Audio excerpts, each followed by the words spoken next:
ஹரஹர சங்கரா, ஜெய ஜெயசங்கரா. எல்லோரும் good evening, மாலை வணக்கம். இன்றைக்கி ஒரு பொடி ஐட்டங்கள் பண்ண போகிறேன் மாமி. இது எல்லோரும் வந்து பண்ணுறதுனால இது பண்ணுறத எல்லோரும் நோட் பண்ணிக்கோங்க எப்படி பண்ணுறாங்கிறத.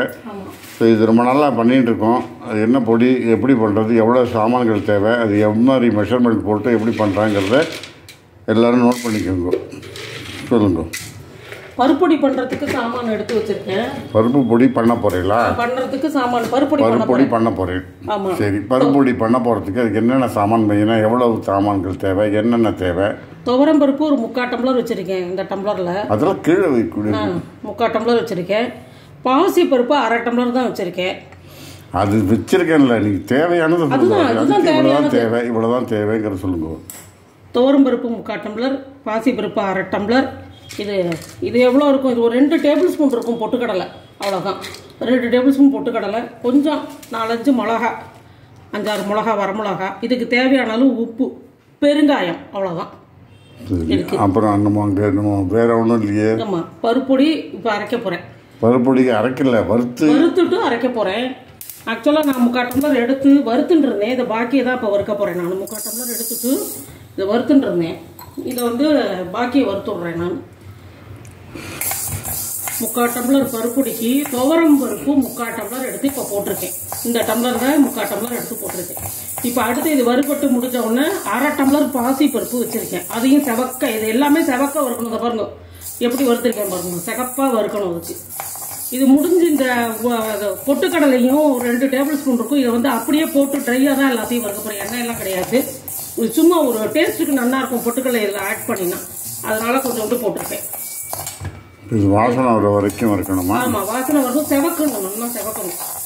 துவரம் பருப்பு செவந்தாலே உங்களுக்கு நல்லா தெரியும். இந்த பருப்பு தொகையிலுக்கெல்லாம் கூட இப்படி தான் வறுக்கணும், இந்த செவப்பாக இருக்கும். ஆனால் அதுக்கு ஒரு ஸ்பூன் எண்ணெய் ஊற்றுவோம். இதுக்கு எண்ணெய் எல்லாம் கிடையாது பருப்புடிக்கு. மறுபடியும் கொஞ்சம் மெஷர்மெண்ட் எவ்வளோ எடுத்துக்கிட்டு, இது 1 டம்ளரா? 3/4 டம்ளர். இது துவரம் பருப்பு 3/4 டம்ளர், 1/2 டம்ளர் பாசி பருப்பு, சரி, 2 டேபிள் ஸ்பூன் பொட்டுக்கடலை, மிளகா வத்தல் ஒரு 5-6 மிளகா வத்தல். இந்த உரப்பு உப்பெல்லாம் அவளுக்கு எவ்வளோ தேவையோ போட்டுக்கணும். பெருங்காயம், கட்டி பெருங்காயம், உப்பு. இது பருப்புடிக்கு. ஆமாம், பருப்புடிக்கு தேவையான சாமான்கள் இதுதான். இது என்ன பண்ணணும், ஃபஸ்ட்டு இந்த உப்பரப்பை வந்து மிக்சியில் நம்ம அரைச்சி எடுத்துட்டுறணும், பவுடர் பண்ணி மினி ஜாரில். அதுக்கப்புறம் இது வறுக்கணும். இதோட சேர்த்து போட்டு வருதோம்னா சலிக்க முடியாது பருப்புடிக்கு. அது வந்து மூக்கை போட்டு அறுக்கும். அதனால் முதல்ல பருப்புடிக்கு பருப்பை வறுத்து ஆற வச்சு மிக்சியில் அரைச்சிட்டு அதுக்கப்புறம் இந்த உப்பரப்பை அரைச்சி கலக்கணும். அதோட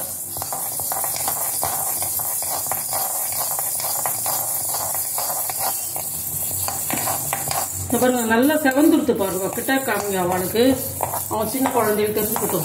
இந்த மாதிரி செவக்க வறுத்துக்கோங்க. இதே நான் இவ்வளோ கம்மியாக பண்ணுறேன்னா எனக்கு 2-3 மாதத்துக்கு வரும். இதுவே வேணும்னா அப்பப்போ கொஞ்சமாக பண்ணி வச்சுப்பேன். நான் பருப்புடி ஃபுல்லாக அரைச்சி ஸ்டோர் பண்ணுற வேலையெல்லாம் வச்சுக்க மாட்டேன். இதெல்லாம் 2 பேர் இருந்தால் ஆமாம், இதே 2 மாதம் 3 மாதத்துக்கு வரும். கொஞ்சமாக இந்த 3/4 டம்ளர் இந்த மெஷர்மெண்ட்டை மாமி சொன்னால் இல்லையா, அது 4 பேர் இருக்கிற இடத்துல கொஞ்சம் கூட பண்ணிக்கலாம். இப்போ இது வாசனை வந்து இந்த கலரில் எடுத்துடணுமா? ஆமாம், இந்த பருப்பு எடுத்துருக்கேன். இதுதான் துவரம் பருப்பு. அடுத்தது என்ன பருப்பு போட போகிறீங்க? பாசி பருப்பு. பாசி பருப்பு. இதையும் இப்படி தனித்தனியாக வறுக்கிறோம், ஒன்றா போடலாம்னு சொல்லுவாள். பாசி பருப்போட இது வேற, துவரம் பருப்போட இது வேற. ஒன்றா சேர்ந்து அரைக்கலாம், ஆனால் ஒன்றா சேர்ந்து வறுக்க முடியாது. எது வேற? பாசி பருப்பு ரொம்ப மெல்லிஸாக இருக்கும், துவரம் பருப்பு கனமாக இருக்கும். வறுபடுறது சொல்கிறேன். ஒவ்வொன்றும் ஒவ்வொரு மெத்தடில் வறுக்கணும். இது கொஞ்சம் நான் டீப்பாக வறுக்கணும், அதுவும் டீப்பாக தான் வறுக்கணும். பட் வந்து இது 2 கலந்து நம்ம வறுபட்டோம்னா சரியாக வறுபடாது. ஒரு இது வறுபட்டு ஒரு இது வறுபடாமல் போயிடும்.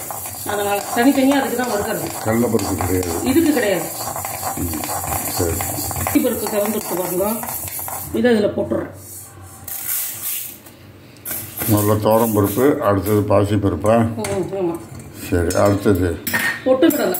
ஆல்ரெடி இது ஃப்ரை பண்ணின இதுதான், இது பொட்டுக்கடலை தான். இருந்தாலும் ஒரு பெரட்டு அதில் போட்டால் நல்லா இருக்கும், பவுடர் ஆகும் நல்லா நீட்டாக. பொட்டுக்கடலை, சரி. ஆயிடுச்சா? 3வது பொட்டுக்கடலை. அடுத்தது 4வது பெருங்காயம் போடுறேன். 4வது பெருங்காயம். அப்படியே இது வறுபட நல்லா உப்பி வரும், ட்ரை ஆகும் இந்த இது பெருங்காயம். இது மாதிரி இது எல்லாமே பார்த்தீங்கன்னா இந்த 3/4 டம்ளரை மாமி எடுத்து தள்ளி துவரம் பருப்பு அதுக்கு உண்டான ரேஷியோ தான் போடுறோம். ஆமாம், இப்போ இதோடலாம் போட மாட்டேன். இதை தனியாக வச்சுட்டுருக்கோம். இந்த பெருங்காயம் உப்பு உரப்பெல்லாம் தனியாக வச்சுருவேன், அதோட போட மாட்டேன். இது தனியாக ஆற வச்சு வச்சுருவேன். இந்த 4வது சாமானாக போட்டுக்கிறது பெருங்காயமா? ஆமாம். முதல்ல துவரம் பருப்பு, அடுத்தது பாசி பருப்பு, அடுத்து பொட்டுக்கடலை, இப்போ பெருங்காயம் 4வது. ஸோ வழக்கம் பார்த்தோன்னா கொஞ்சம் எத்தனை சாமான் போட்டாங்கிறது ஓரளவுக்கு கொஞ்சம் போகணும். அதுக்காக தான் நான் சொல்கிறேன். கேஸ் எப்பொழுதுமே சிம்லேயே வச்சுட்டு பண்ணுங்க, அப்போ தான் உங்களுக்கு அந்த ப்ராடக்ட் வந்து கரெக்டாக இருக்கும். பெருசாக வச்சாலும் தீஞ்சு போடும், தீஞ்சு போனால் யாருக்கும் பிரயோஜனம் இல்லாமல் போடும். அதனால சிம்லேயே வச்சுக்கோங்க.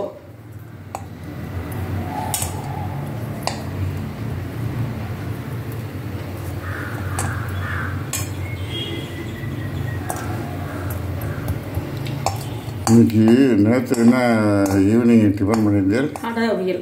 நேற்று சாயந்தரம் அடையும் அவியலும் போட்டோம், காமிச்சோமா?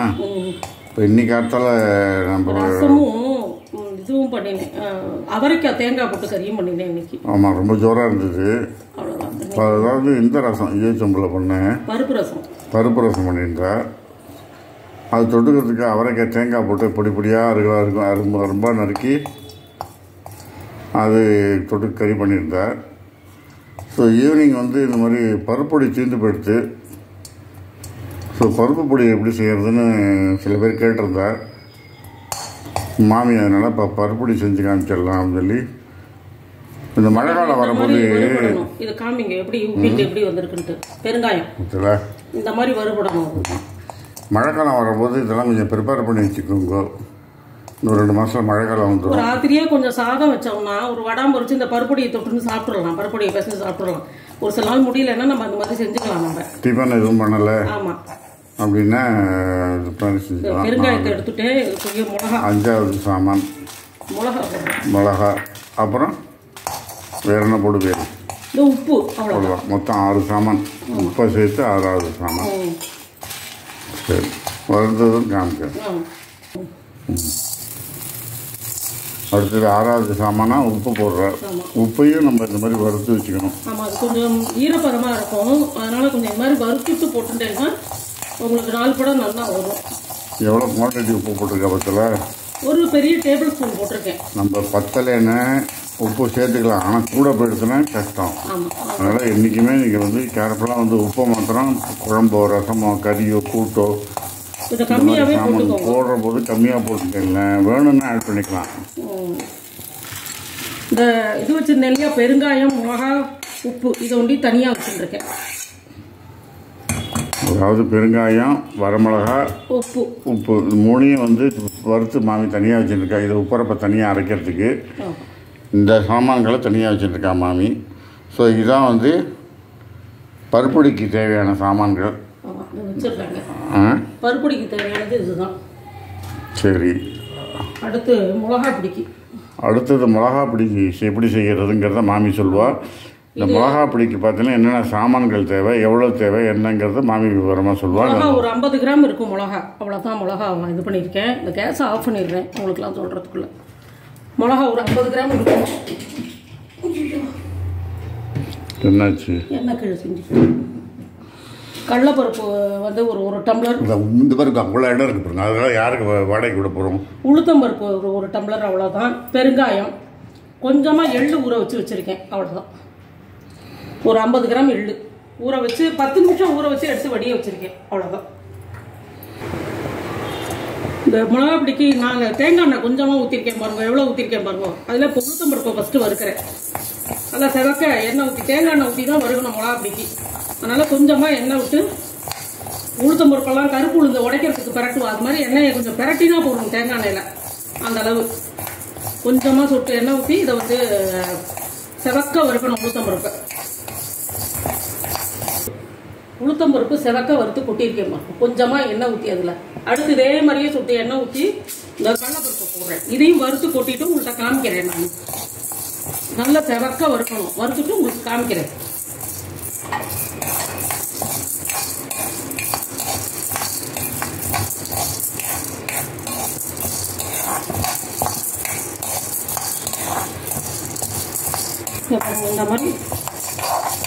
இந்த மாதிரி சகப்பாக வறுத்துக்கோங்க கடலைப்பருப்பையும், அப்போ தான் வாசனையாக மிளகா அப்படி நல்லா இருக்கும்.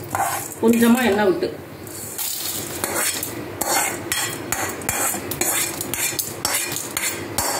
எல்லாத்தையுமே நல்லா ஆற வச்சு மிக்சியில் அரைச்சிக்கோங்க. நல்லா ஆறணும் மிக்சியில். இதை முடிச்சு மிளகா கொஞ்சம் போட போகிறேன்.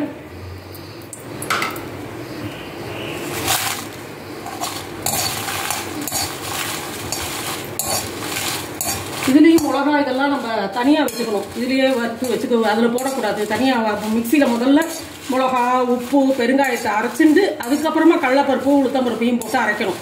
அப்போ தான் உங்களுக்கு நைஸ் ஆகும். எல்லாத்தையும் ஒன்றா போட்டு நீங்கள் அரைக்க வச்சா அது நைஸ் ஆகாது மிளகா எப்பொழுதுமே. இந்த என்னதான் நல்ல பெரிய மிக்சியாக இருந்தாலும் நம்ம கொஞ்சம் இந்த மாதிரி நம்ம முதல்ல இதை போட்டு அரைச்சிட்டு அதுக்கப்புறம் அதில் உளுத்தம்பருப்பு, கடலைப்பருப்பை போட்டு மிளகா பிடிக்க வறுத்து அரைச்சோம்னா நல்லாயிருக்கும். நல்லா காஞ்ச மிளகா தான். சும்மா ஒரு பெரட்டி தேங்காய் எல்லா பக்கமும் படுற மாதிரி பெரட்டிட்டு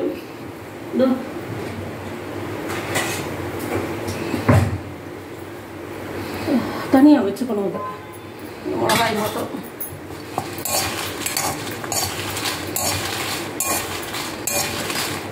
ரொம்ப கலர் மாறுற அளவுக்கு வறுக்க வேண்டாம். இந்த மாதிரி வறுத்தா போதும். அப்புறம் பெருங்காயம், இதுக்கும் கொஞ்சமாக எண்ணெய் ஊற்றிட்டு பெருங்காயத்தை பொரிச்சுக்கணும்.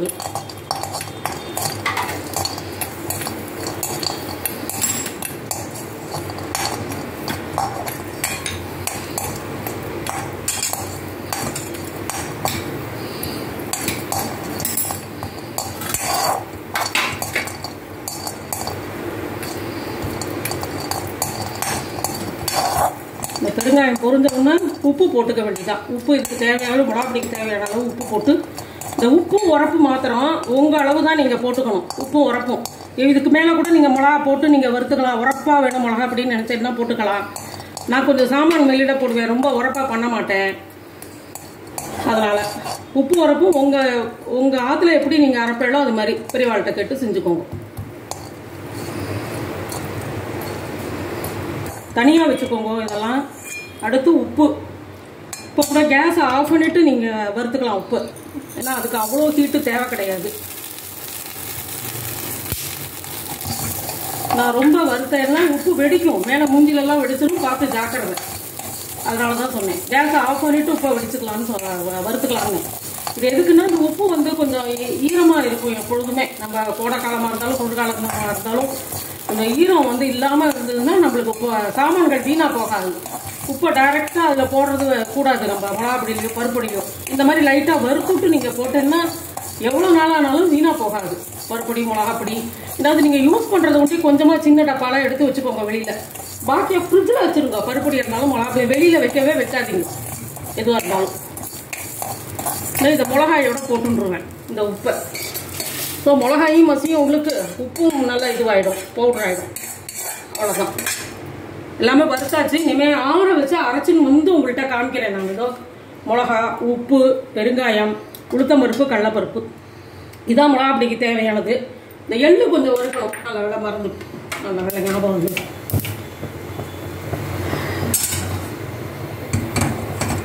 கொஞ்சமாக போட்டால் போகிறோம் எள்ளு. அதுக்கு எண்ணெய் எல்லாம் வேண்டாம். என்ன பண்ணுறது?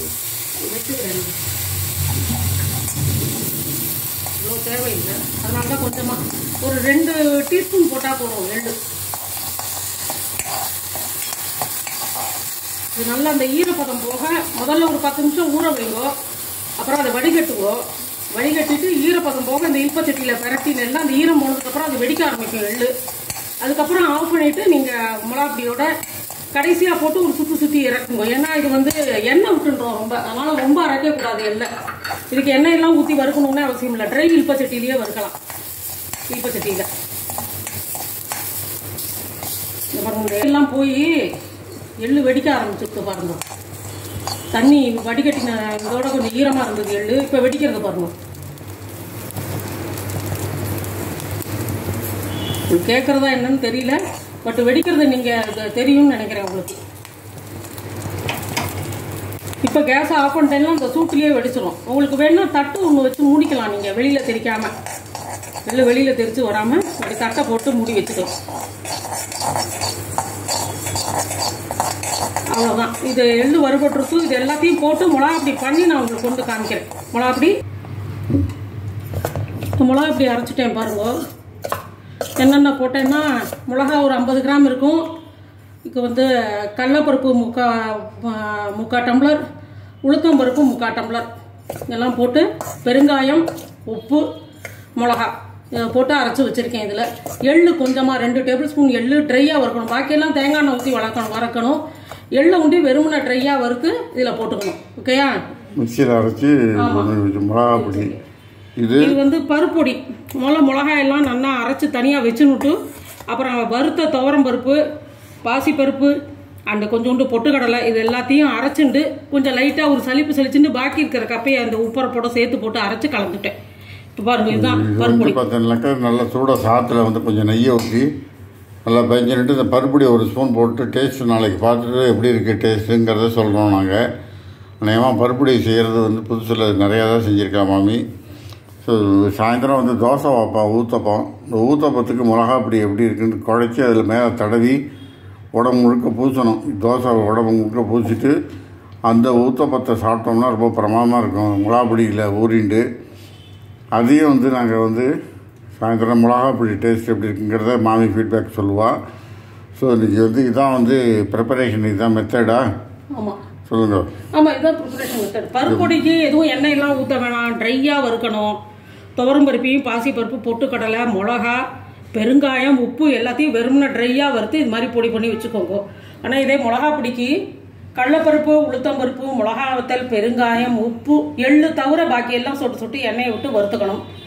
அது நான் டிஸ்கிரிப்ஷன் பாக்ஸ்லையும் போடுறேன், உங்களுக்கு புரியுற மாதிரி நீங்கள் பார்த்து தெரிஞ்சுக்கோங்க. செஞ்சு பார்த்துட்டு எனக்கு ஃபீட்பேக் சொல்லுங்க ப்ளீஸ். மாதிரி உங்கள் ஃப்ரெண்ட்ஸ் அண்ட் ரிலேட்டிவ்ஸ் கிட்ட சொல்லி எனக்கு சப்ஸ்கிரைப் பண்ண சொல்லுங்க ப்ளீஸ். அது ஒன்று. ரெண்டாவது பார்த்தீங்கன்னாக்கா அது ரொம்ப மிக்ஸி மிக்ஸியோ ஹீட் ஆகாமல் அப்பப்போ கொஞ்சம் நல்லா ரெஸ்ட்டு கொடுத்து ஆற வச்சு நம்ம அதுக்கப்புறம் யூஸ் பண்ணோம்னாக்கா உங்களுக்கு வந்து இந்த கூலிங் இருக்கும். அதனால் உங்களுக்கு வந்து ஹீட் ஆகாமல் பார்த்துக்கோங்க ஜார்லாம். இதான் இன்றைக்கி வந்து ஈவினிங் வந்து ப்ரிப்பரேஷன் பார்த்தீங்கன்னா ரொம்ப நாளாக கேட்டுருந்தேன் ரொம்ப பேர், மிளகா பொடி தயார் பண்ணுறது எப்படி. ஸோ இதுதான் மிளகா பொடி தயாரிக்கிற முறைகள். பருப்பு பொடிக்கு இதே போல் தான் பார்த்தீங்கன்னா தயாரிக்கிறது எப்படிங்கிறத வாங்கி போட்டிருப்பா. இது ஏற்கனவே போட்டிருக்கா. கொஞ்சமாக பண்ணிக்கோங்க, கொஞ்சமாக செஞ்சீங்கன்னாக்கா உங்களுக்கும் டேஸ்ட்டு பார்த்துட்டு ஒரு மாதம் 2 மாதத்துக்கு பண்ணிக்க. அப்புறம் வந்து நீங்களாக கொஞ்சம் தயாராகிட்டெல்லாம் கொஞ்சம் குவான்டிட்டி கூட இன்க்ரீஸ் பண்ணிக்கலாம். ரெண்டாவது வந்து நான் ரொம்ப நாள் வச்சுட்டு நம்ம செய்யவும் வேண்டாம். அது லிமிட்டட் பீரியட்ஸுக்கு ஒரு 3 மாதத்துக்கு 2 மாதம் செஞ்சு யூஸ் பண்ணலாம். ஃப்ரெஷ்ஷாக அப்பப்போ பண்ணிக்கலாம். ஸோ லைக் பண்ணுங்கள், ஷேர் பண்ணுங்கள், சப்ஸ்கிரைப் பண்ணுங்கள். Thank you very much. இருக்குது ஏதாவது டவுட் இருந்தால் கமெண்ட்ஸில் கேட்குறேன். தேங்க்யூ, பாய்.